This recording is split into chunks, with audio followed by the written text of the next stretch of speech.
Francis nkulamusizaako mukwano gwange yonna gy'osinza obba ng'otuwuliriza webali kwekuumira ku Yugi Updates TV. Okola kyamaanyi nnyo okwekuumira ku mayengo gano gwe mukwano gwange ali yampuliriza. Ebiva mu Democratic Republic of Congo si birungi. Si birungi eri gavumenti ya Democratic Republic of Congo. Abayeekera ba M23 bakoze strategic move mu Democratic Republic of Congo mu kibuga kya DRC mu Northern Kivu era bamaze okubanga bakitwala. Bamaze okubanga kino nakyo ekibuga nga bakyezza. Kitegeeza kino baba kigasse ku bibuga ebirala bibazze bawamba omuli Goma, Bukavu. Oli ku Yugi Updates TV kosinzira okubanga otuwuliriza era weebale nnyo kubeerako buli kadde buli ssaawa. Abula nawe atanaba kubanga otwegattako kirira wansi waliwo ekigambo subscribe kikooneko obeere ng'otufollowinga.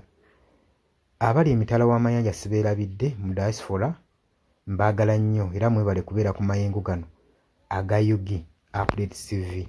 Wabula nagambye nti gwagala okulanga naffe genda ku WhatsApp yaffe nyigamu +256 72 60 16 794 gy'oba onyigamu osobola okubanga osobola okulanga naffe gwe mukwano gwange ali yampuliriza.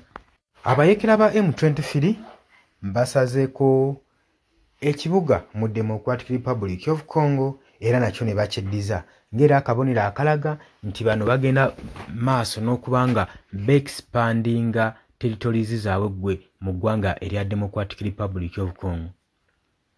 Abayeekera ba M23 tukimanyi bulungi nnyo bazze bateekinga control y'ebibuga ebisinga obungi obubuga obutonotono kakati n'ekibuga kye bayita Nyabinyondo bakikozeeko strategic.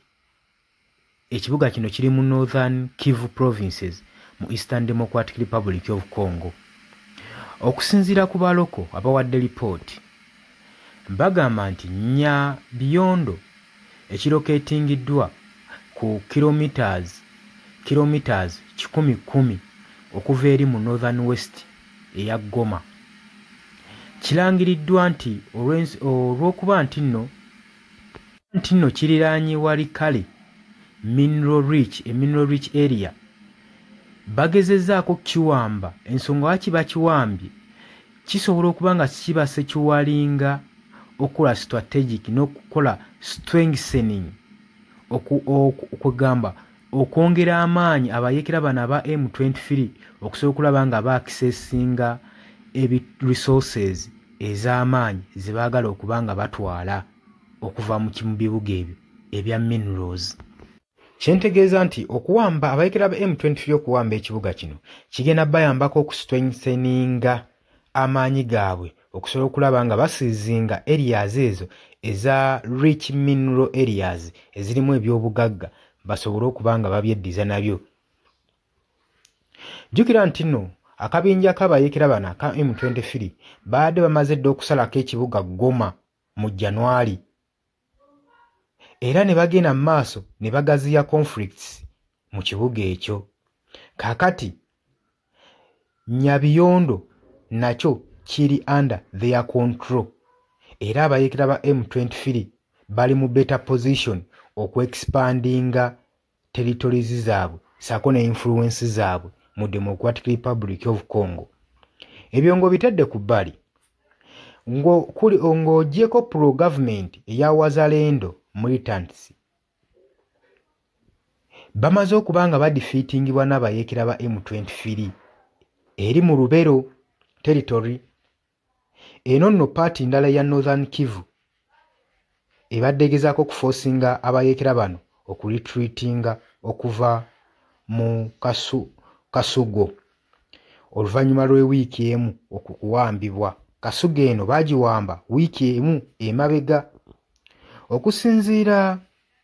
Okusinziira ku Okapi radio station government troops bagamba nti amagye g'eggwanga erya Democratic Republic of Congo oba amagye ga gavumenti ab'omukago akoze strategic move, tactical advantage eri mu Lubero nga bagezaako okusindiikiriza abayeekera bano aba M23 nga bagezaako okuba nga babagoba mu territories zaabwe zino nga bagezaako claiminga ku territories zino ze babadde bawambye ng'omukwano gwange ali yampuliriza.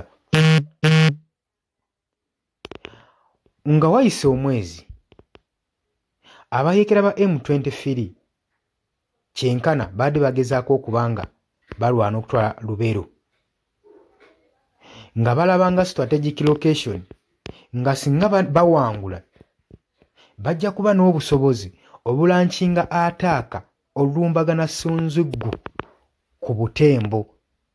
Kino nno Butembo nga kyekibuga kyekyokubiri mu bisinga obunene mu Northern Kivu provinces.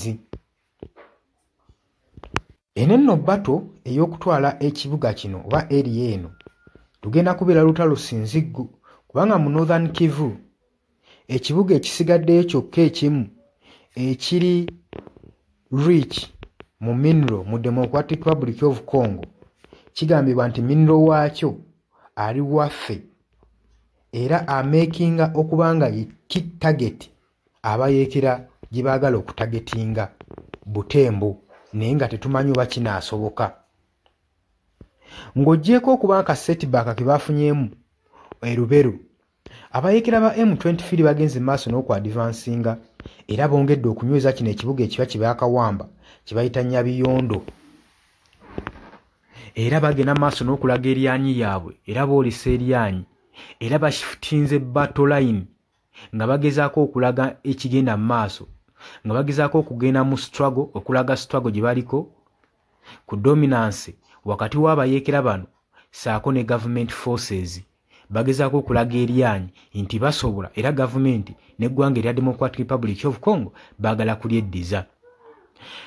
Democratic Republic government saako ne ba local militants nabo bongera okuba nga bali determined okusobola okulaba nga bapreventinga okuwambibwa kwa territories ezisinga obungi newankubadde conflicts egenze egaziye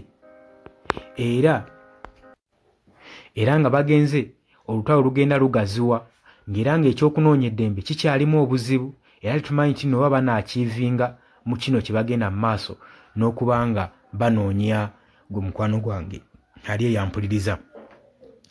Kutegeeza nti nno obadde ku Yugi Update TV ko sinzo bango tuuliza era bali kwekumira ku mayengo gano aga Yugi Update TV agalo toyingako nagambye kira wansi waliwo ekigambo subscribe kikoneko oberenga otwegattako.